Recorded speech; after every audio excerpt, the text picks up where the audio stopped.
Muito boa noite a todos. Boa noite, Renata. Boa noite, Zaidan. Boa noite a todos. Hoje, sexta-feira, 24 de março, começa agora o Pecuária BR. Já vamos anunciar um grande destaque desta edição. Vamos falar sobre mercados do milho e das carnes. O preço do milho está com tendência de queda. Já vinha uma tendência que nós acompanhamos diariamente aqui no programa, agora mais acentuada após a operação carne fraca. Com demanda menor de produção de carnes, isso é o que o mercado está projetando, é possível que a demanda para o milho seja menor também.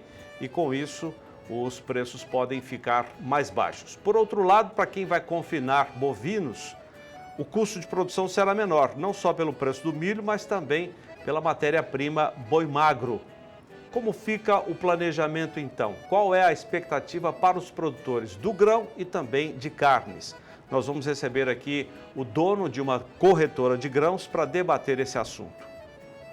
E a gente recebe aqui também no Pecuária BR o secretário de Estado de Meio Ambiente e Desenvolvimento Econômico de Mato Grosso do Sul, Jaime Verruc, que vai falar sobre a suspensão pela JBS de abates de bovinos de 33 das 36 unidades do país. A expectativa é que na próxima semana se tenha uma redução de até 35% nos abates totais aqui no país. Hoje é sexta-feira, dia do quadro O Gestor e Você. Você manda a sua pergunta, tira a sua dúvida, o gestor do dia acaba respondendo ao vivo para todo mundo que enviar a sua questão. O tema de hoje é a certificação dos animais, uma ferramenta importante para a gestão da propriedade. A gente vai acompanhar isso. Você vai saber também a importância da pesagem de bovinos. Tudo isso agora no Pecuária BR. Muito bem, vamos começar o programa então com o nosso primeiro destaque. Já já a Renata faz a atualização das notícias. Vamos falar sobre a pesagem de bovinos. Nem todo mundo realiza essa atividade que é fundamental para o controle, para a gestão dentro da propriedade, a pesagem dos animais. O repórter Gustavo D'Angelo conversou com o representante de uma das grandes empresas, nós temos muitas no Brasil, que atuam nesse segmento de pesagem dos animais. Vamos conferir a importância dessa atividade dentro da fazenda com o Gustavo. A pesagem dos animais é uma das práticas de manejo na pecuária bovina que pode gerar informações importantes para garantir a produtividade do rebanho. Sobre esse assunto, eu converso agora com o Paulo César Dancieri, filho, ele que é presidente executivo da Coima. Paulo, como que você vê a prática da mensuração de peso dos animais hoje no Brasil? Apesar de ser uma operação vital para a produtividade e rentabilidade do seu negócio, pasme, próximo de 10% apenas dos pecuaristas brasileiros pesam o seu rebanho, né? É muito pouco ainda, né? Então, significa na prática que ainda existe uma grande parcela de produtores rurais que confiam nas suas experiências empíricas para a tomada de decisão, o que é um pouco complicado considerando o contexto econômico que a gente está vivendo, considerando a necessidade premente de você baixar custos de produção e entender como você ter economia de escala para produzir com rentabilidade. Isso falando de balança, né? E por que é importante, então, realizar a pesagem dos animais? Toda forma de mensuração passa por alguma ferramenta. No caso do pecuarista, é uma balança de pesar o seu gado, o seu rebanho. Então, se você parte do princípio que a lucratividade dele está entre o faturamento dele menos o custo de produção, ele precisa entender quanto está sendo o custo de produção dele.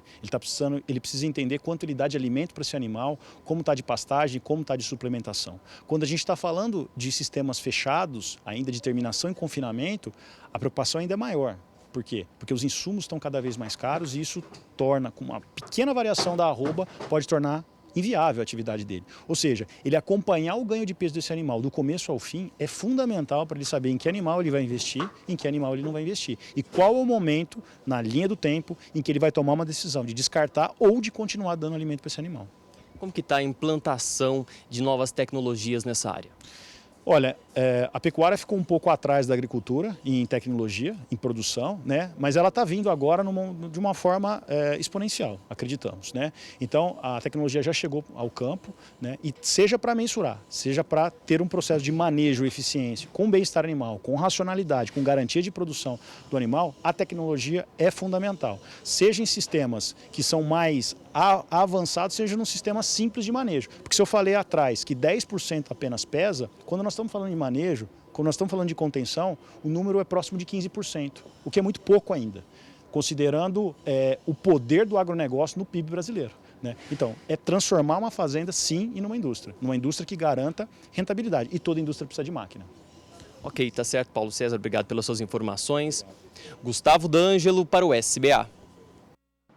E Londrina, no Paraná, foi sede do 7º Simpósio Internacional de Produção Animal Aplicada. E o marketing no agronegócio foi tema do evento. Acompanhe.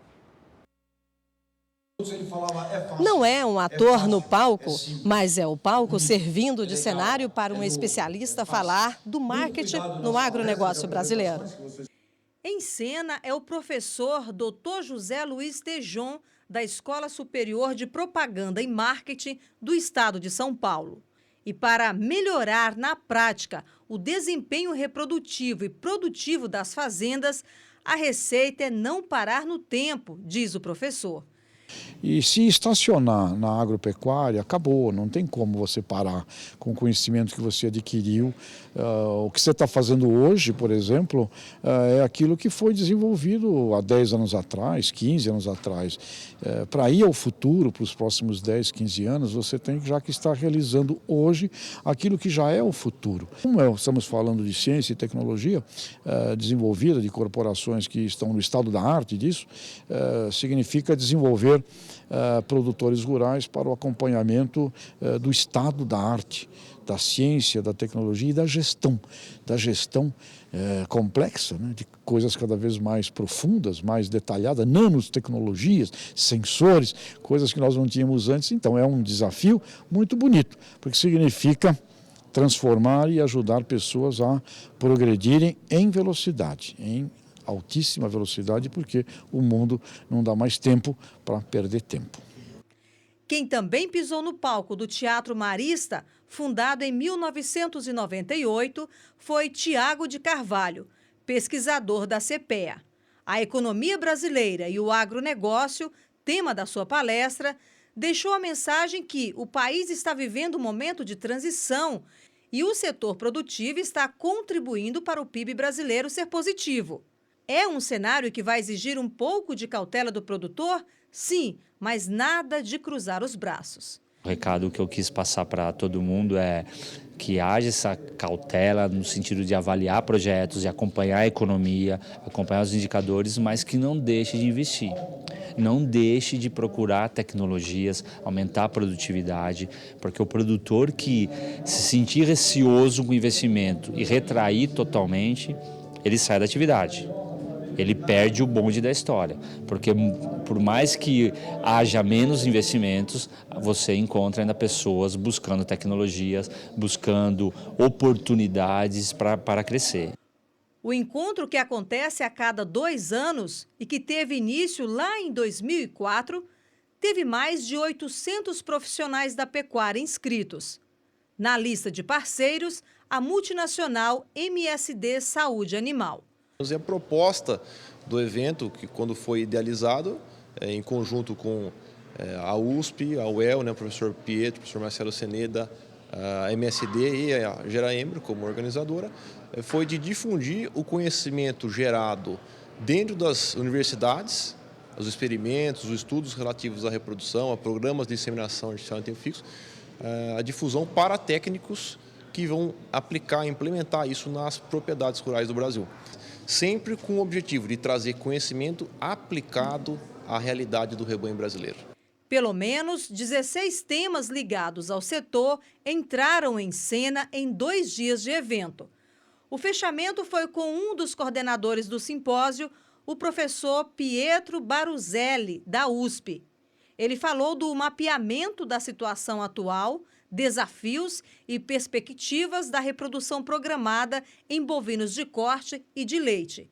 Os temas, segundo ele, são escolhidos traçando um macro cenário das tendências políticas e econômicas do país. Esse evento, tradicionalmente, ele sempre é aberto por economistas que trazem uma visão do nosso setor, uma visão da economia brasileira, uma visão da política brasileira, para que o participante possa criar um cenário onde ele vai ter a possibilidade de verificar o investimento que ele possa fazer em termos de serviço, em termos de produtos, para o setor agropecuário, com um foco especificamente na reprodução animal. Agora o mercado financeiro, depois de uma semana praticamente de valorizações, o dólar perde hoje na comparação com o real. Vamos a São Paulo, a Bolsa. Rafa, muito boa noite, bem-vinda. O que fez o dólar cair hoje? Boa noite, Zaidan. Boa noite a todos que nos assistem. Bom, o que fez com que o dólar caísse hoje diante do real, basicamente, foi Donald Trump, presidente dos Estados Unidos. Ele levou uma proposta até o Congresso norte-americano para acabar com um programa que havia sido criado pelo ex-presidente dos Estados Unidos, Barack Obama. Só que essa proposta teve um adiamento na votação, o que acabou mostrando para o mundo todo uma certa dificuldade que Trump pode ter de governar e aprovar todas as suas medidas nesses próximos anos. Com isso, o dólar acabou se desvalorizando diante do real. E essa queda acabou se sustentando também porque aqui no Brasil hoje foi um dia mais calmo, tanto na economia quanto na política. O dólar, portanto, encerra a semana valendo R$ 3,10 mais 80 e a baixa em relação a ontem é de 0,95%. Só lembrando que ontem, quinta-feira, o dólar passou de R$ 3,13. Essa cotação de hoje, com o dólar em torno de R$ 3,10, não faz a moeda americana fechar o acumulado dessa semana em queda. Isso porque lá no início da semana o dólar ainda era negociado entre R$ 3,08 e R$ 3,09. Mas uma queda importante registrada hoje, isso porque o mundo todo está de olho nas medidas, nas políticas econômicas que serão adotadas nos Estados Unidos já nos próximos meses, e parece que não vai ser nada fácil avançar com essa política econômica que foi proposta pelo presidente norte-americano Donald Trump.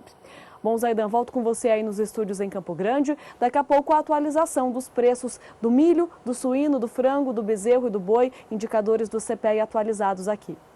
Combinado. Até já então, Rafa. Renata. Bom, agora você confere como estão as condições de umidade do solo no centro-sul do país com Nadiara Pereira. Olá, Nadiara. Olá, boa noite a todos que nos assistem. Sobre o centro-sul do Brasil, as chuvas regulares têm garantido bons níveis de umidade no solo em grande parte das áreas de pecuária. No entanto, no norte mineiro, que é uma importante área pecuarista, a situação é crítica por causa do déficit hídrico. A gente acompanha aqui índices abaixo de 10% de umidade. Só que nesses próximos dias, o padrão de chuva muda um pouco e vai voltar a chover forte nestas áreas que estão mais secas. Entre o centro e norte de Minas Gerais, o volume de água pode até se aproximar dos 70 milímetros. Então, uma chuva bem significativa que ajuda a recuperar o índice de umidade no solo e as pastagens da região. Também chove de forma significativa em boa parte da área central do Brasil. Apenas na região sul, São Paulo e partes do Rio de Janeiro é que o tempo fica mais seco. Em algumas áreas até ocorrem pancadas de chuva, mas de forma muito rápida e isolada. No segundo período, entre os dias 29 de março e até 2 de abril, a expectativa é de chuvas mais abrangentes sobre o centro-sul do Brasil.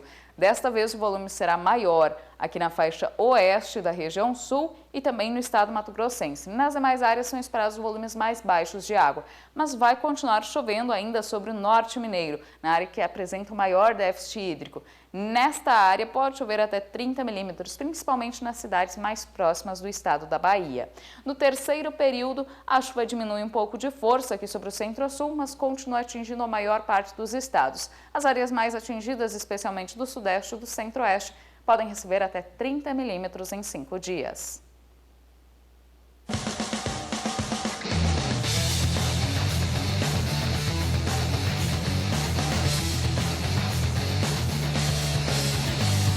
Vertimix Piccola, misturadora vertical de ração total. A Vertimix Pícola é a melhor solução vertical para alimentar pequenos lotes de animais em confinamento, pois conta com um sistema simples e de baixa manutenção.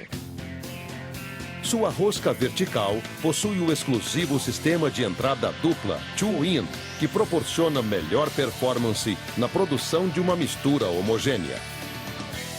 A Vertimix foi especialmente desenvolvida para trabalhar com volumosos de fibra longa, inclusive para picar fardos de feno. O rolo pode ser colocado inteiro, que é desmanchado com auxílio de facas. Pode também operar com qualquer outro tipo de ingrediente para a alimentação do gado. Para isso, conta com um moderno sistema de balança eletrônica programável, que facilita o controle do carregamento e descarga da ração. E com controle total sobre a quantidade de ração distribuída na descarga. É tanto indicada para a alimentação de gado de corte e leite, assim como de caprinos, ovinos e animais de pista.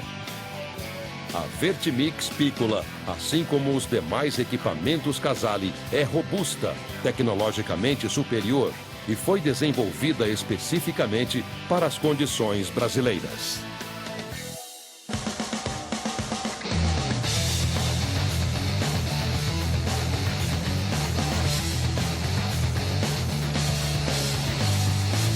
Casale, as melhores soluções para a pecuária. Hoje é sexta-feira, dia do quadro O Gestor e Você. Depois do intervalo comercial, já pode ir mandando a sua dúvida sobre o rastreamento, a certificação dos animais. Uma ferramenta para você fazer a gestão melhor dentro da propriedade. E nós já estamos aqui com o dono de uma corretora de grãos para debater daqui a pouquinho com o nosso comentarista, o João Pedro, o mercado de milho em 2017, agora em queda até agravada após a operação carne fraca. E o mercado do boi também. Tudo isso daqui a pouco aqui no Pecuária BR.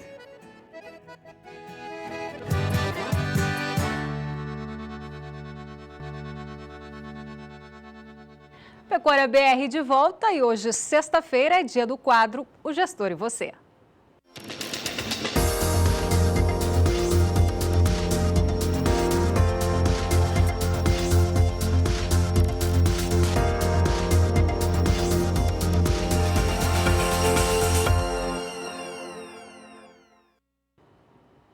E o assunto do Gestor e Você de hoje é certificação dos animais, uma ferramenta que ajuda na gestão da propriedade. E para falar sobre esse assunto, eu recebo aqui no Pecuária BR a gestora, a consultora da GEA, Gestão e Estratégia Rural e também médica veterinária, Aline Horth. Boa noite, Aline. Boa noite. Tudo bem com você? Tudo bem, graças a Deus. Obrigada pela presença aqui no programa Pecuária BR. Obrigada. E a gente já começa falando da importância dessa certificação animal.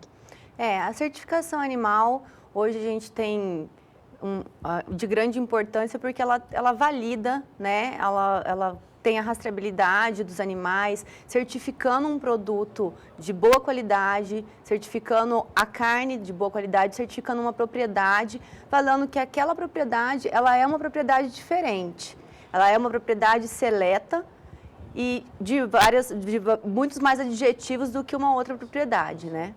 E o que ela traz para a gestão na propriedade? Que benefícios são esses? A rastreabilidade em si dos animais, além de ser uma ótima ferramenta de controle para um rebanho de gestão, onde você vai conseguir diagnosticar a pesagem, índices zootécnicos, reprodutivos e tudo mais, a rastreabilidade ela também tem a sua importância na gestão da fazenda, né?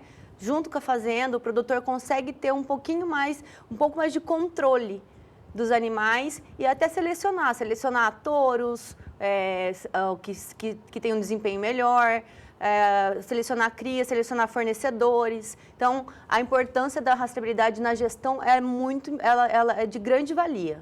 E o pecuarista, ele está atento a esse tipo de certificação? Hoje, muitas propriedades, assim, que estão, empresas rurais que a gente chama, né, que o produtor tem que ver como uma empresa rural, eles já estão tendo um pouquinho mais de consciência. Vem uma galera nova aí, né? Vem uma nova geração que está implementando. Que já sabe dessa importância. Que já sabe dessa importância. Que está colocando a rastreabilidade, a certificação nas propriedades como uma gestão e também como uma maneira de ganhar umas bonificações através de programas que existem e bonificações. Então já existe essa preocupação, então? Já, hoje já. O pessoal, tanto de um brinco de manejo, um controle de manejo individual, ou tanto o Sisbov, que é outro tipo de rastreabilidade também, é uma certificação, eles já estão tendo mais consciência e conseguem diagnosticar bem isso dentro da fazenda com a rastreabilidade. E tem vários tipos de certificação, né? A certificação hoje a gente tem aqui no Brasil, tem o Sisbov, né? Existe a certificação de boas práticas agropecuárias, que é a parte da Embrapa, que é onde a propriedade é classificada entre prata, ouro e bronze, né?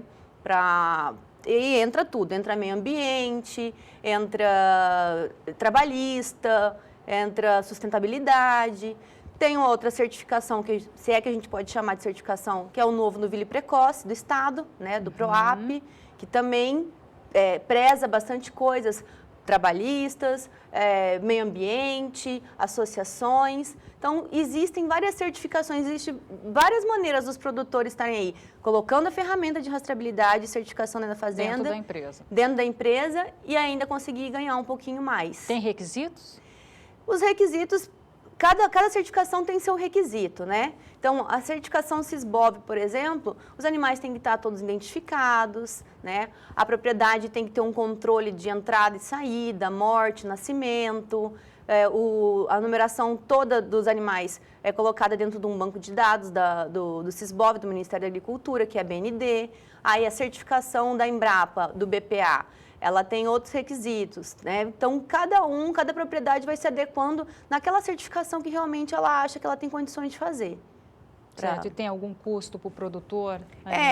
Hoje o BPA ele não tem custo, né? As boas práticas agropecuárias ela não tem custo. O custo que você tem nas boas práticas é você adequar a propriedade, porque ela é bem exigente. Então, às vezes você vai ter que fazer algumas reformas, reformar o embarcador, controle de... Se atualizar também, né? Se atualizar e colocar dentro dos requisitos. Então, ela não tem custo no sentido de pagar pela certificação de boas práticas, mas ela tem um custo que vai ter que arrumar fazenda.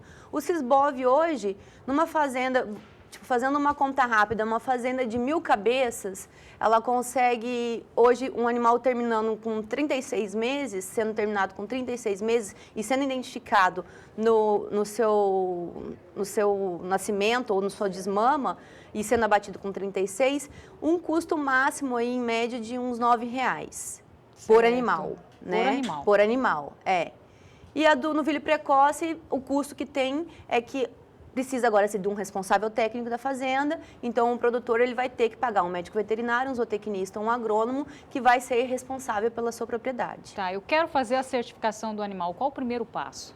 O primeiro passo é inscrever a propriedade junto ao Ministério da Agricultura, ao Sisbov. Isso você vai fazer através de uma certificadora. Existem, hoje aqui no Mato Grosso do Sul, nós temos 10, mas existem várias no país, né? E através da certificadora, o produtor vai inserir a sua fazenda no Sisbov. É o primeiro passo. Certo. Inserindo a propriedade no Sisbov, ele vai poder solicitar brincos. A quantidade de brincos que ele necessita para identificar seu rebanho inteiro.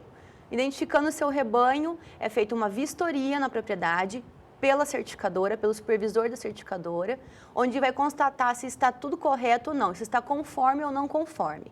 Estando conforme, a certificadora solicita ao Ministério da Agricultura que vai lá auditar. Ela fala, bom, essa fazenda está certa. Ministério, venha para verificar se está tudo correto realmente. O Ministério vai lá, audita essa propriedade e, no máximo, em 15 dias, ela entra na tão seleta e almejada lista Traces, que são lista de propriedades que estão aptas para exportação para a União Europeia. Certo. Tem algum ponto ou uma recomendação para o produtor rural que ele não deve fazer? Ele não deve. Primeiro que tudo tem que estar documentado, né? Então, ele não deve fazer, ele não pode vender animal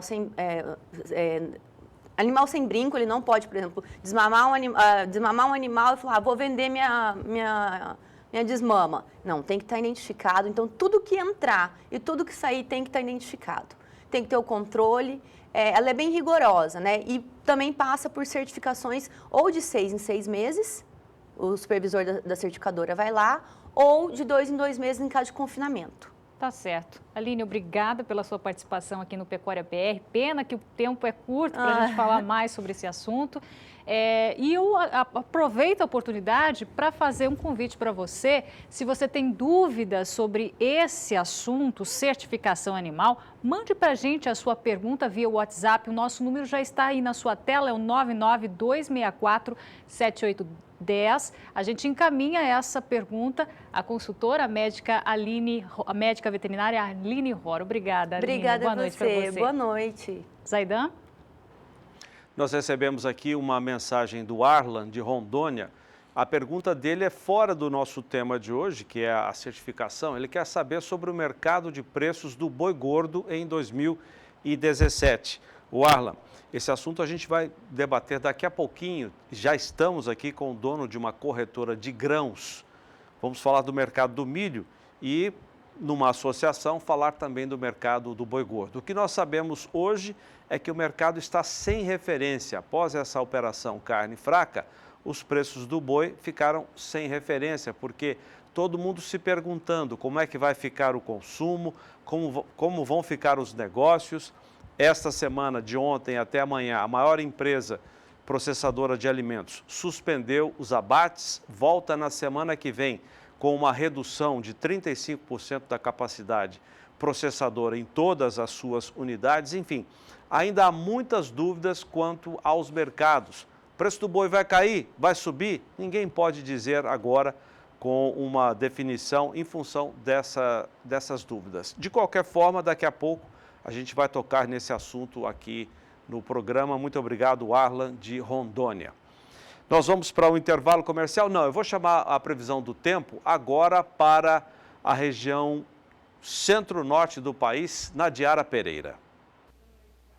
Enquanto as chuvas têm sido bastante expressivas sobre o norte do Brasil e também partes, principalmente da faixa norte do Nordeste, isso tem garantido altos níveis de umidade nestas áreas do mapa, a situação é muito crítica para as áreas de pecuária do interior da Bahia e também da faixa leste do Nordeste. Nestas áreas, algumas cidades enfrentam uma das piores secas da história e o índice de umidade no solo está abaixo dos 10%. Agora, para os próximos dias, a expectativa de retorno da chuva para algumas áreas mais secas do sul da Bahia. Chove até 50 milímetros e é uma chuva que ajuda na recuperação das pastagens, principalmente nessas áreas de divisa com o estado de Minas Gerais. Vai continuar chovendo bem também aqui na faixa oeste, norte do Nordeste e principalmente no norte do país. Inclusive, a chuva forte atinge até o estado de Roraima, que também apresenta déficit de umidade. No segundo período, que vai do dia 29 de março até 2 de abril, a chuva se intensifica ainda mais sobre o interior da região norte, especialmente no estado do Amazonas, e no Nordeste, a chuva será mais abrangente. Vai voltar a chover de forma mais significativa aqui sobre o interior da Bahia. A maior parte do estado deve receber pelo menos 30 milímetros e é uma chuva que ajuda a aumentar os índices de umidade no solo e recuperar as pastagens. Vai continuar chovendo bem também entre Piauí e Maranhão e essa chuva se estende aqui para a faixa leste, só que ainda com volumes muito baixos, principalmente entre Sergipe, Alagoas e interior de Pernambuco.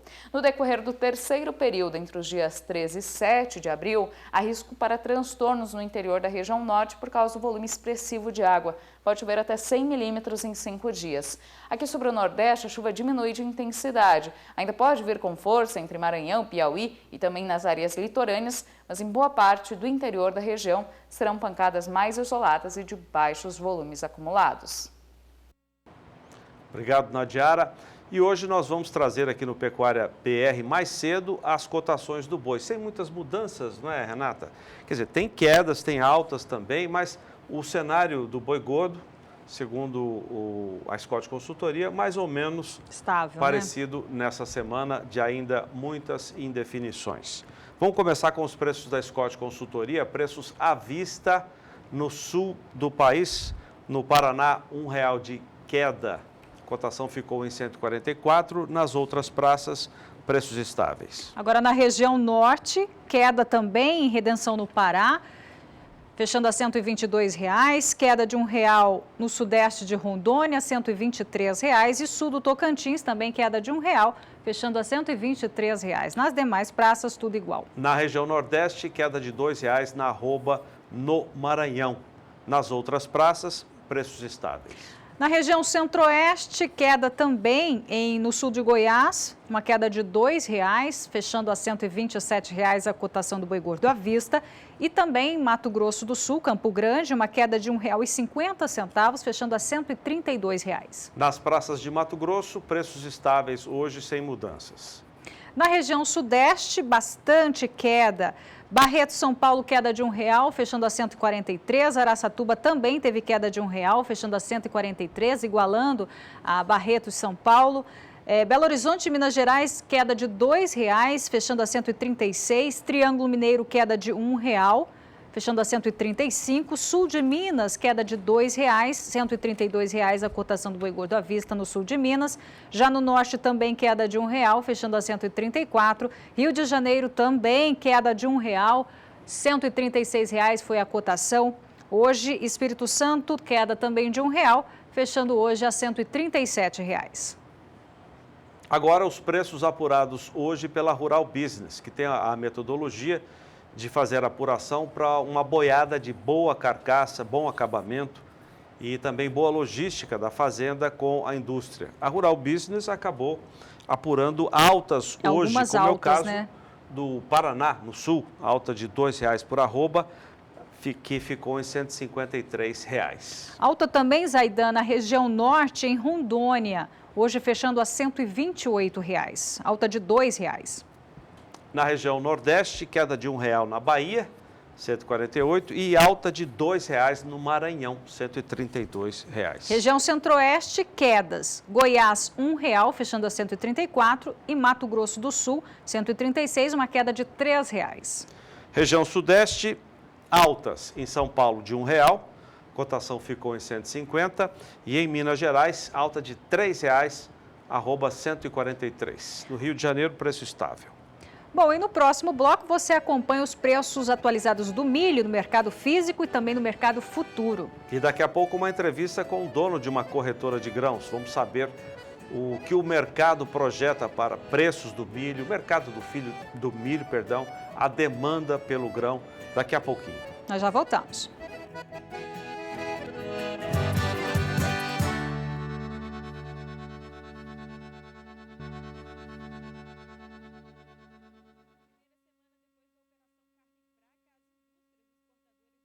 Suína e de frango tiveram uma queda de 40 milhões de dólares na receita. Isso corresponde a 22% da previsão total de embarques de uma semana, de 185,7 milhões de dólares. Os dados são da Associação Brasileira de Proteína Animal, que estimou ainda que os bloqueios totais ou parciais representam 20% da receita das exportações de carne de frango e 33% dos embarques de carne suína. A entidade destacou que os principais impactos ocorrem com os bloqueios na Ásia. A China é a segunda maior importadora de carne de frango e terceira maior importadora de carne suína do Brasil. Já Hong Kong é a segunda maior importadora de carne suína e sexta no ranking de embarques de carnes de frango. Ao todo, são 25 mercados com algum tipo de restrição à pecuária brasileira. Raíssa Lomonte para o SBA. Muito obrigado, Raíssa Lomonte. O nosso assunto agora são os mercados do milho e também da pecuária. O milho está com tendência de queda. Nós temos acompanhado isso com frequência aqui nos nossos programas. Mercado do Campo, Agricultura BR e também o nosso Pecuária BR. Uma queda que aparentemente, e os números têm reforçado isso, ficou mais agravada após a operação carne fraca. O mercado está lendo da seguinte maneira: a demanda, a produção por carnes pode diminuir. O Brasil está reduzindo as suas exportações. Portanto, esse mercado internacional vai demandar menos carnes. Se houver essa demanda menor, é possível que a demanda para o milho, que é base da alimentação dada aos animais, aos bovinos, às aves e aos suínos, também seja menor. E a lei de mercado aponta isso. Se a demanda é menor, consequentemente com uma oferta maior, a tendência é de preços menores. O mercado está lendo assim e nós vemos diariamente a projeção do milho no mercado futuro atingindo valores muito baixos para o segundo semestre deste ano. Nós trouxemos aqui o analista da Granos Corretora, o Carlos Dávalos, que está aqui na nossa sala de entrevistas. Ele vai conversar com o nosso comentarista João Pedro, que vai conduzir essa entrevista sobre os mercados do milho e também do boi. Muito boa noite, Carlos Dávalos. Obrigado pela sua presença. Boa noite, João. Boa noite, Zaidan. Ô, Zaidan, você falou agora, nós estamos vivendo um momento complicado no Brasil, né? Uma super safra, o Brasil vai produzir mais de 220 milhões de toneladas de grãos, especialmente soja e milho, e o produtor apreensivo, o produtor de milho. Nós estamos com segunda safra, com uma expectativa de colheita de 59 milhões de toneladas. E você que está vivendo dia a dia com o produtor, como é que você está sentindo o comportamento dele em relação aos próximos meses, especialmente a questão daqui 3, 4 meses, colheita, comercialização, armazenagem, como é que fica a situação, Carlos? Bem, eu acho que é importante a gente traçar um paralelo buscando um pouco as referências do ano passado. Né? O ano passado, nesse mesmo período, nós tínhamos aí uma cotação do mercado internacional abaixo do que está valendo hoje na Bolsa de Chicago, mas, em compensação, nós tínhamos uma taxa cambial próximo de R$ 3,70, R$ 3,80, né? Por dólar. E isso criou e refletiu uma boa liquidez para a soja no mercado exportador. Tanto é que, apesar da safra brasileira o ano passado ter reduzido aí próximo, abaixo dos 10 milhões de toneladas,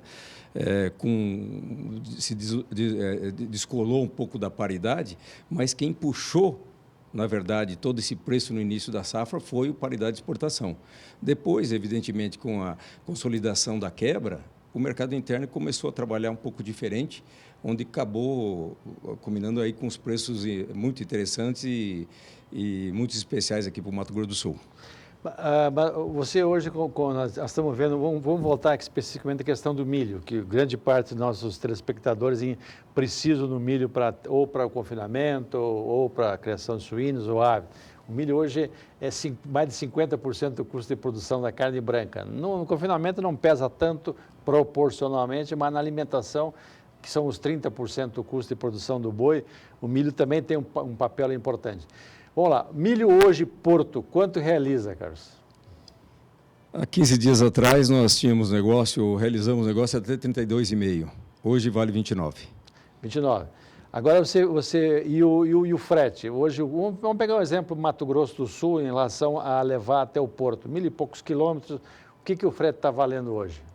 Esse fator frete esse ano, por conta dos compromissos de embarque em fevereiro, a gente saiu de uma média histórica de R$ 160, R$ 170 por tonelada para o porto de Paranaguá ou Santos, para os patamares de 210.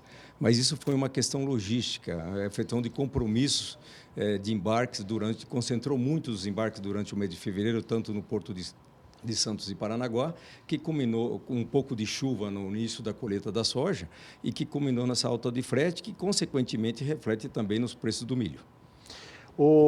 Agora, você falou uma coisa em termos de frete. Hoje, nós aqui no canal, nós fizemos várias matérias mostrando os problemas do produtor conseguir colocar o grão ou no armazém ou na exportação. No caso específico da soja, por exemplo, Mato Grosso hoje está mudando o foco. Em vez de descer com esse grão para Santos, para Paranaguá, ele está indo para o Rio Tapajós para embarcar para os portos do norte. Isso, como é que afetou o mercado, aqueles problemas da BR-163 lá? Alguns anos atrás, seu João, a gente tinha o Mato Grosso como uma fonte originadora de soja e de grãos para o Mato Grosso do Sul. Hoje modificou. Hoje a soja vale em Rondonópolis tanto quanto Vale Dourados por questão logística. A soja do sul do estado de Cuiabá não passa pouca coisa pelo Mato Grosso do Sul, indo mais pela ferrovia, e a parte norte do Mato Grosso, principalmente na região de Sorriso, onde tem um novo canal de escoamento, que é por de Miritituba, dando uma liquidez diferente também para o produtor rural. Hoje, por exemplo, nós tínhamos, antes dessa queda toda em Chicago, nós tínhamos R$ 53 de preço praticado em Sorriso contra R$ 56, R$ 57 aqui no Mato Grosso do Sul. Voltando só, aproveitar o gancho que tu está falando em termos de logística.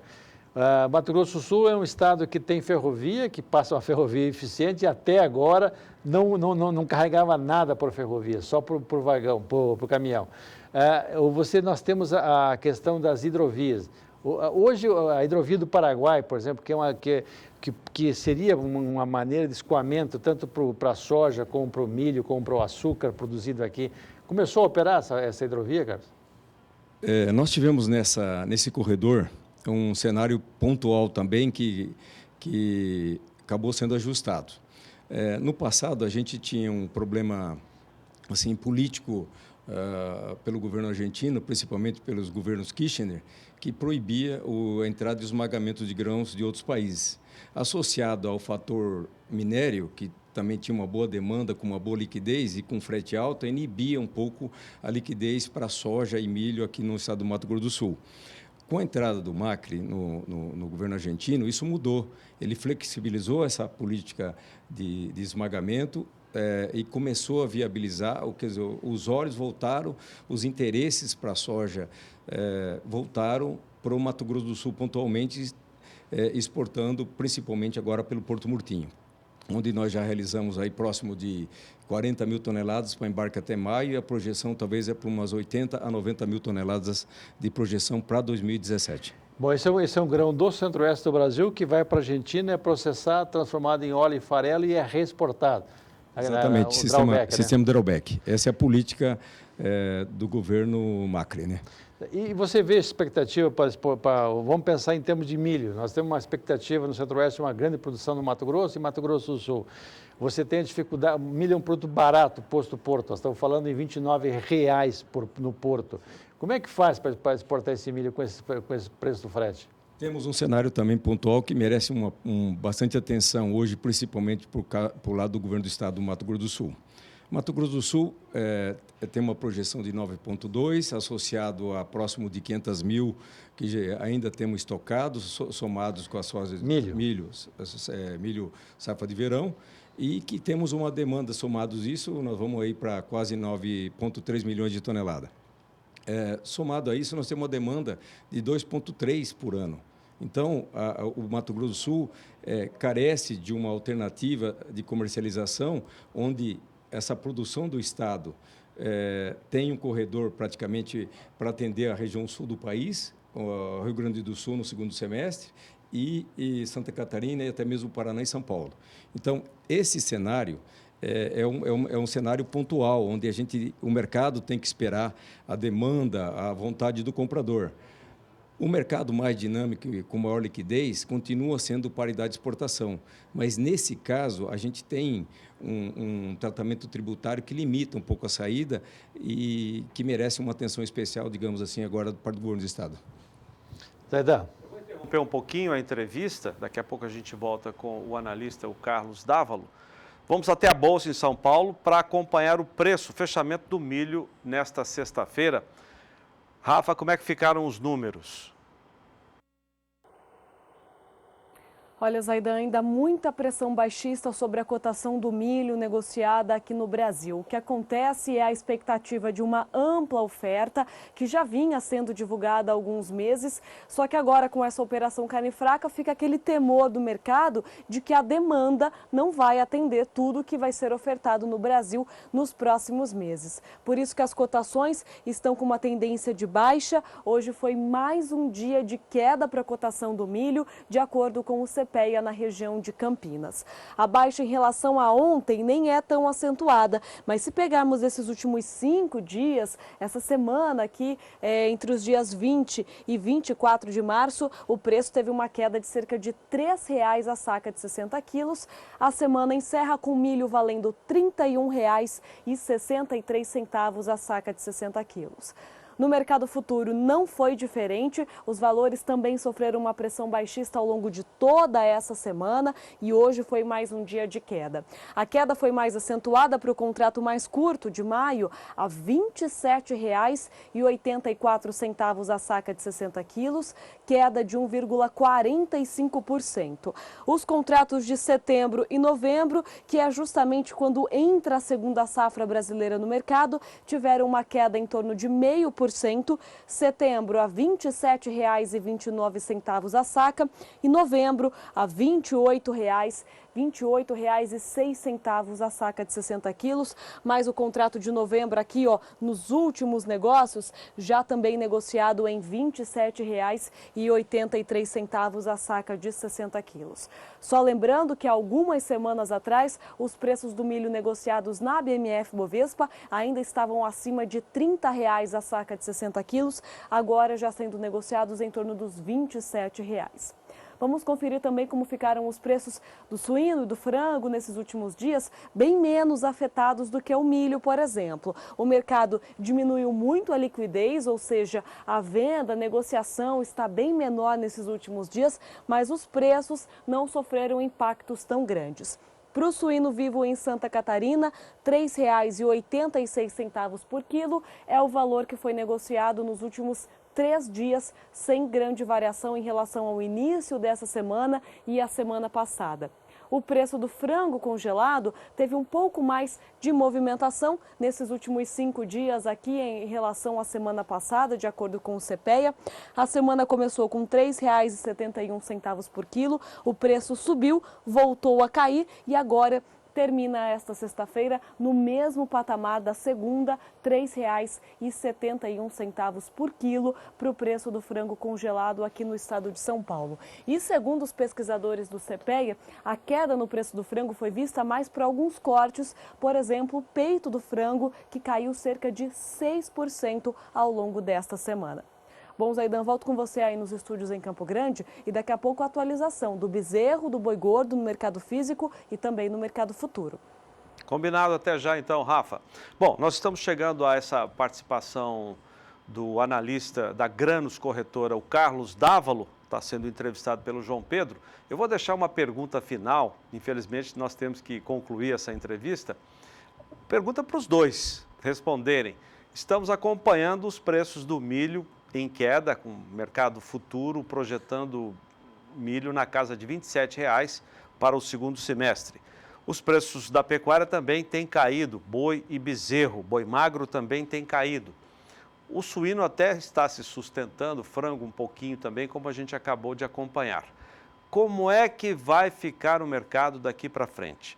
Os custos de produção serão menores, não resta dúvida, por causa do milho, que é insumo básico, mas nós teremos também uma queda, no caso da pecuária, uma queda já bastante anunciada, e acentuada essa queda na expectativa até por causa da operação carne fraca. Todo mundo se perguntando e perguntando para todo mundo. Eu queria a resposta de vocês. Vou começar com o Carlos Dávalo. Pois não. Em termos de cenário, nós produzimos 66, 67 milhões no ano passado, contra uma projeção de 91 milhões de toneladas de milho para 2017. Em confirmando toda essa tendência de produção, e por consequência também da pressão do mercado internacional, os preços do milho recuaram muito na cotação do mercado internacional, baixando os preços também no preço do milho no mercado doméstico brasileiro. Tanto é que o governo federal hoje já acena com a possibilidade de uma pequena intervenção para socorrer exatamente e estancar um pouco essa queda. Essa decisão do governo deve ser anunciada nas próximas semanas e deve atingir diretamente o produtor rural. Seguindo a tendência, nós estamos saindo do mercado spot de R$ 23, R$ 24 para R$ 18, R$ 19 aí para o início de julho, a partir do 1º de julho em diante. Eu fico preocupado com a questão de que você fecha a válvula de exportação. O mercado interno, em muitos momentos, não tem condição de absorver toda a produção que já estava prevista, que estava programada para entrar. Agora, também tem um detalhe, é pouco provável que esses países que bloquearam, como China, Hong Kong, eles permaneçam na situação. porque se eles permanecerem, eles vão ter que buscar carne em outros mercados. Você não tem oferta de carne bovina em outros mercados, não tem no Uruguai, não tem na Austrália, para atender a demanda que o Brasil estava fazendo. Quanto à questão de frango, o pessoal do frango é uma cadeia muito bem organizada. Se daqui eles estão projetando uma oferta excessiva de carne daqui 45, 60 dias, eles começam, nesse momento, a diminuir a quantidade de ovos férteis que vão para a incubação. Daqui 21 dias reflete no número de pintos alojados e daqui, no somatório, daqui 60 e poucos dias, reflete na oferta de carne. A pecuária não tem essa flexibilidade, o ciclo da pecuária é muito alto. Agora, o mercado interno, se a economia brasileira conseguisse reagir, estancar aquela sangria da recessão e começar a recuperar, esse mercado interno tem chance de começar a absorver parte dessa carne que não vai ser exportada. Obrigado, João Pedro, e agradecimento também ao Carlos Dávalo, que é analista da Granos Corretora. Muito obrigado, viu, Carlos, pela sua entrevista aqui conosco. Nós vamos para um intervalo comercial. Na sequência, vamos receber aqui o secretário de Desenvolvimento, Agricultura, Produção de Mato Grosso do Sul, é secretário também do Meio Ambiente. Ele vai comentar a suspensão do abate de carnes, principalmente da grande JBS. Ontem, hoje, até amanhã. Na semana que vem, segundo o comunicado divulgado ontem, voltando em todas as unidades de processamento de carne bovina no Brasil, com redução de 35% na capacidade. A gente fala desse assunto daqui a pouco.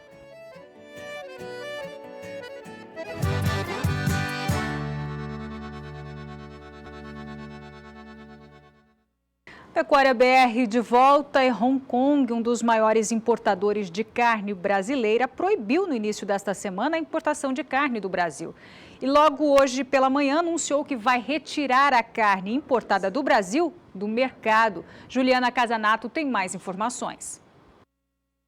Pois é, Hong Kong anunciou hoje que retirará do mercado a carne brasileira supostamente adulterada e procedente aí de 21 estabelecimentos investigados na Operação Carne Fraca. Um dos maiores mercados para a carne brasileira, Hong Kong, já havia proibido no início da semana as importações de carne do Brasil, assim como a China continental. As autoridades afirmam que as exportações caíram de 63 milhões de dólares diários para apenas 74 mil dólares. A JBS anunciou ontem a suspensão de 32 das suas 36 unidades de processamento de carne bovina em todo o país. Algumas poucas, uma inclusive em Mato Grosso do Sul, estaria funcionando nesses 3 dias de suspensão, quinta, hoje e amanhã. E o comunicado estabelece também que, a partir da semana que vem, todas as plantas de carne bovina estarão em operação, porém, com uma redução de 35% da capacidade operacional. Nós trouxemos aqui, com muito prazer, o secretário estadual. A lista é extensa, eu vou ter que pedir permissão para ler aqui, mas vou fazer a apresentação primeiro. Jaime Verhuck. E muito obrigado, secretário, pela sua presença aqui. O secretário vai fazer esse comentário, mas vamos lá. Recentemente, o governador Reinaldo Azambuja, do PSDB, fez uma reforma administrativa muito grande. E nessa reforma esteve incluída a fusão da Secretaria de Meio Ambiente e Desenvolvimento, que era comandada pelo secretário Jaime Verhuck, com as secretarias de produção, agricultura familiar, enfim.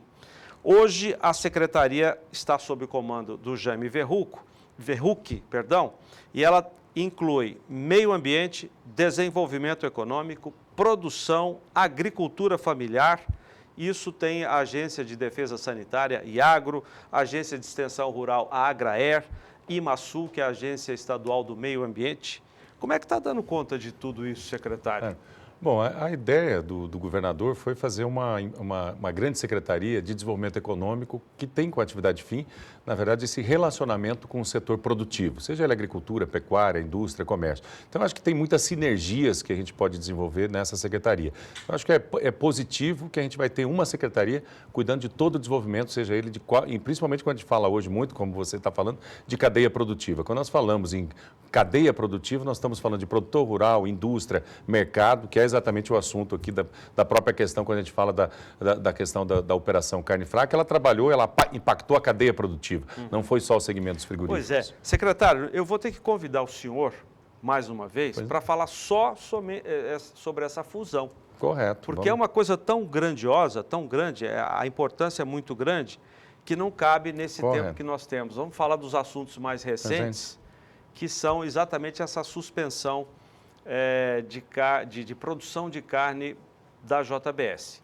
O senhor tem uma visão nacional, eu queria que o senhor comentasse os impactos para Mato Grosso do Sul, estendendo também a sua visão para o mercado pecuário brasileiro. Eu acho que o primeiro ponto dessa operação, que a gente já destacou aí várias vezes, foi a forma que ela foi colocada. Quer dizer, a gente conseguiu, por uma questão, acho que brasileira, o importante é isso, o problema está no Brasil, não está lá fora. Hoje a gente está querendo culpar a China, a União Europeia e tal, mas nós é que geramos o problema. O problema foi identificar um problema em 22 plantas, em 33 fiscais, e entender que isso era um problema nacional. Então, nós é que geramos a restrição do mercado, não foi a China que gerou, fomos nós que geramos essa restrição do mercado. Então, esse é o primeiro ponto. Seria uma atitude natural de um país que tem uma denúncia como essa. Exatamente. Então, acho que foi uma responsabilidade a forma que isso foi colocado, isso já foi destacado pelo nosso governador, e desde o primeiro dia que isso aconteceu, acho que o Ministério da Agricultura, no domingo, tomou um conjunto de ações extremamente rápidas para que resolva a situação, mas o que a gente enxerga hoje, você acabou de anunciar isso, que essa solução desse problema, ela não vai ser de curto prazo. E é essa a nossa maior preocupação hoje aqui no governo do Estado. O Mato Grosso do Sul ele vai ser penalizado, e aí eu acho que é importante a gente olhar o Estado. O Estado tem o maior número de plantas credenciadas na lista geral, tem o maior número de plantas para exportar para os Estados Unidos credenciadas. Foi o primeiro Estado a exportar para os Estados Unidos. Exatamente. A carne saiu de Bataguaçu, do Marfrig, Bataguaçu, exatamente. E a segunda remessa saiu de Campo Grande, JBS, exatamente. para os Estados então, Unidos. assim, nós vamos ter o maior impacto, porque nós somos exportadores, temos eficiência e temos competência. Então, é interessante essa coisa que é muito ilógica, quer dizer, uma situação que aconteceu para o Brasil, e o Mato Grosso do Sul talvez seja um dos estados mais impactados, exatamente pela situação que ele estava posicionado no mercado internacional. Então, acho que essa é a nossa grande preocupação hoje. Nós, no governo, abrimos uma linha permanente com o ministro Blairo Maggi, nós estamos conversando permanentemente, porque nós não temos uma ação de abertura de mercado, mas é o Ministério das Relações Exteriores e o ministro que tem que fazer isso. E também abrimos uma linha permanente com as empresas, com a JBS, com a Marfrig, com a BRS, com a BRF, com a Seara. Nós estamos conversando toda manhã, porque nós está nos preocupando muito esse cenário de restrição às exportações brasileiras. Já tem algum impacto que possa ser sentido aqui? Tem. Nós temos alguns impactos extremamente significativos. O primeiro foi o fechamento dessas plantas da JBS. Quer dizer, por que a planta de Anastácio não fechou? Porque o mercado internacional dela não fechou. Aonde ela está exportando, que ela é uma planta específica para os mercados do Oriente Médio, ela não tem restrição. Então, por isso que esta planta, como ela foi credenciada para esse mercado, ela não fechou. Todos os outros, o que acontece? Você tem um problema de estrutura de logística, você não tem aonde botar carne hoje no Brasil. Nem carne de frango, nem carne de porco, porto está cheio, navio no mar e restrição na demanda. Então, você tem um problema hoje de estoque, por isso que a JBS parou. Onde é que ela vai colocar carne? Exato. O mercado interno ainda não teve quedas tão substanciais. No embutido, a gente já sentiu alguma coisa, mas não tão substancial. Só que o Mato Grosso do Sul tem a sua 41% do nosso frango exportado, 20% da nossa produção de bovina exportada e 20% da nossa produção de suínos é exportada. E quando você pega planta individual, nós temos plantas exclusivas para exportação. Então, quando você olha isso no micro, a situação é ainda mais grave. Então, nós estamos sendo penalizados por ter uma boa cadeia produtiva, por ter um boi de qualidade, por ter frigorífico credenciado. O ministro Blairo Maggi falou ontem em recuperação do setor em 5 anos, ou talvez até mais. O que o senhor pensa? Primeiro, essa declaração do ministro me tirou praticamente a noite de sono, né? Porque eu acho que... O do senhor e de muita gente. De muita também, gente, né? Assim, quando nós pensamos no Estado, na importância desse setor para o Estado, dessa cadeia produtiva para o Estado, e você tem uma sinalização de recuperação em 5 anos, nós não sabemos qual o mercado. Quer dizer, quando fechou em Hong Kong, o frango que estava em Hong Kong era o frango de Sidrolândia, aqui do Mato Grosso do Sul. Quando fechou no Chile, a carne que estava chegando no Chile era a carne de Campo Grande matada no JBS. Então, quando se fala numa recuperação em 5 anos, nós temos que entender em 5 anos outros países vão tomar esse mercado. Nós temos empresas globais. A JBS não vende do Mato Grosso do Sul, pode vender da China, dos Estados Unidos para a Europa, né? Então, são empresas globais. Então, a preocupação de 5 anos, ela pode redefinir uma lógica de estrutura industrial no país brutal, com redução ainda mais das plantas industriais. Talvez nós tenhamos aí um impacto, depende dos mercados que nós vamos abrir. Agora, eu acho que o governo brasileiro vai ter que fazer alguma coisa a mais. Primeiro, ir para a OMC e fazer retaliação de quem está fazendo retaliação à carne brasileira, porque não há motivação. O que se pensou em fazer com o Chile, depois o Brasil recuou. Mas eu acho que tem que fazer imediatamente. Vamos pegar a China. A China exporta para o Brasil 42 bilhões de dólares ano. Nós exportamos menos de 1 bilhão de carne para eles. Então, nós temos que também usar as mesmas formas. Agora, nós temos que fazer o dever de casa. O ministro anunciou no domingo que ele faria um decreto estabelecendo novas normas de inspeção federal. Esse decreto tem que sair. Nós temos que mostrar atitude para o mercado internacional. Então, o ministro provavelmente estará aqui no Mato Grosso do Sul essa semana, tem uma previsão... Está confirmado dia 30, quinta-feira. E nós já marcamos com ele uma agenda específica para tratar da questão da carne. Nós vamos pegar as 20 entidades representativas aí do setor, junto com o governador, e vamos sentar com o ministro. Então, nós agendamos uma conversa específica sobre essa questão da carne, porque nós não temos como esperar 5 anos e o Mato Grosso do Sul ou tem que procurar novos mercados junto com essas empresas. Volto a falar, nós estamos focando no bovino, mas nós temos a questão do suíno e das aves. Hoje, com essa retração que nós tivemos de coisas, esse boi estava pronto para ser abatido, né? Novilho precoce pronto para ser abatido. E como é que você faz nas aves? Que você está alojada e faz o que com essas aves? Num segundo momento, você deixa de alojar. Não dá para ficar segurando. E aí lá. tem toda uma questão de super safra brasileira, milho super safra e tal. Então, o cenário, nesse momento, ele é extremamente preocupante para o produtor rural, para a cadeia produtiva, para a arrecadação do Estado, para a exportação brasileira. Ele é extremamente preocupante. E a gente só resolve com ações muito rápidas, conjuntas e muito rápidas. A Renata tem Aproveitando uma o seu pergunta. gancho, né? Boa noite, primeiramente. Boa Eu queria noite. aproveitar para fazer uma pergunta. Quais as ações que estão sendo feitas em nível estadual para evitar impactos bastante negativos, principalmente aqui em Mato Grosso do Sul? Bom, nós temos... A primeira questão que nós fizemos foi, na segunda-feira, a gente reuniu todas as entidades, né, do setor, a Crisul, sindicatos rurais, FamaSul, presidente da federação, que num primeiro momento a gente teve uma reação de tentar comunicar aos consumidores que não existe risco para o consumo da carne brasileira. Então, esse foi o primeiro impacto. Falou, olha, vamos tentar comunicar que a carne do Mato Grosso do Sul tem sanidade adequada, mercado interno. Então, a gente fez uma ação muito forte, nacional, para que a gente mostrasse a qualidade da carne brasileira, como outros estados também o fizeram. Essa foi a primeira ação. A segunda foi abrir-se uma espécie de sala de emergência, que é esse permanente contato com as empresas, para saber que tipo de ações que eles vão tomar, para que a gente consiga informar o produtor, consiga levar essa informação para o produtor. E uma terceira linha que nós já estamos trabalhando junto com a FamaSul, você começa a ter vencimento de financiamentos. Você pega um avicultor, um bovinocultor. Então, nós estamos já trabalhando também no âmbito do Banco do Brasil e do Ministério da Agricultura e do Banco Central, que nós provavelmente a gente vai ter que ter um alongamento desse financiamento do produtor por uma questão de fluxo de caixa. Ele não vai ter dinheiro para pagar. Desculpa interromper o senhor, mas recentemente teve também esse investimento para as adequações da avicultura às normas de proteção contra a gripe aviária. Exatamente. Então, houve essa necessidade recente de fazer esses investimentos. Agora, seria uma outra etapa de investimento, exatamente, secretário? Isso, essa seria uma outra etapa. E o que a gente está preocupado agora é com esse fluxo de caixa. É começar você ter problema das pessoas não conseguirem pagar a conta do dia a dia. E tem que, volta a falar, nós temos que entender que o cenário era muito positivo, você pode de uma super safra. Agora, quem come farelo, exatamente você transforma a proteína vegetal em animal. Então, você vai ter uma super safra e esse farelo vai para onde? Né? Então, a gente já sente no mercado uma redução do preço da arroba de boi, já sente uma redução do rei da soja, que culminou super safra com uma questão de queda de demanda. Então, nos preocupa muito essa situação. São pelo menos 3 pontos, né? 3 pontos. Exportação, demanda interna e super safra. E assim, veja, aí eu acho que é importante destacar como um ato específico de 22 frigoríficos que estão sendo investigados, alguns comprovados, outros não, e de 33 pessoas podem criar um caos na agropecuária nacional, do ponto de vista da bovinocultura. Então, a gente vê quanto esse setor, principalmente a relação do mercado externo, ele pode ser impactado. Então, a preocupação nossa é permanente em termos dessas ações.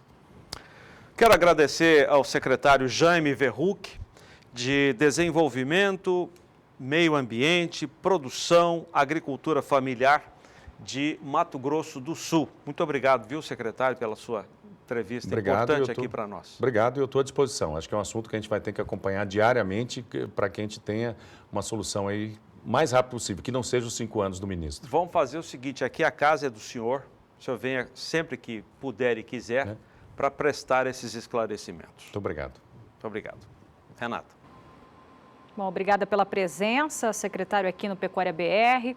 Bom, agora vamos até a Bolsa de São Paulo com a Rafaela Favro, que traz os preços do bezerro e também do boi gordo, né, Rafa? Houve alguma recuperação hoje?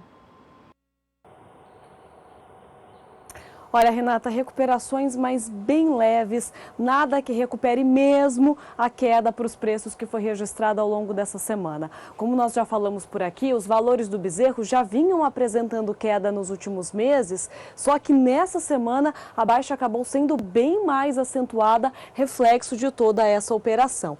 Agora, no final dessa semana, uma leve alta, só que, como eu disse, não recupera a perda que foi registrada nos últimos dias. O preço do bezerro encerra a semana valendo R$ 1.113,09 por cabeça em Mato Grosso do Sul. No início dessa semana, no dia 20 de março, o preço estava em R$ 1.162,58 por cabeça, ou seja, a queda foi em torno de R$ 50 por cabeça apenas nesses últimos 5 dias. Então, essa leve recuperação entre ontem e hoje não melhora o cenário para o bezerro. Já o preço do boi gordo, que ontem esboçou uma reação, hoje voltou a cair no mercado físico. A semana termina com a arroba do boi gordo aqui em São Paulo valendo R$ 141,13. Isso porque no dia 20 de março havia tido uma recuperação boa, o preço estava em R$ 145 a arroba e aí veio toda essa queda mais acentuada nesses últimos 5 dias, justamente pela expectativa de uma possível queda no consumo aqui no Brasil e toda essa situação de embargo às exportações. Já no mercado futuro, que nos últimos dias sim teve uma queda mais acentuada, agora tem uma leve recuperação, também nada que recupere toda a queda dos últimos dias, mas pelo menos o mercado reage. Março fica a R$ 140 a arroba, alta de 0,21%, abril a R$ 139,44 arroba, alta de 0,35%, mesma alta para maio a R$ 136,42 arroba, e outubro a R$ 140,70 arroba, sobe 0,21% em relação a ontem, mas se nós lembrarmos que na última semana o preço para outubro ainda ficava entre R$ 145 arroba, dá para ver que a recuperação de hoje não recupera completamente a perda dos últimos dias. Bom, Renata, Zaidão, encerro por aqui essa minha participação. Volto para vocês aí nos estúdios em Campo Grande. Um bom final de semana a todos e que a semana que vem seja de melhores notícias para a carne brasileira.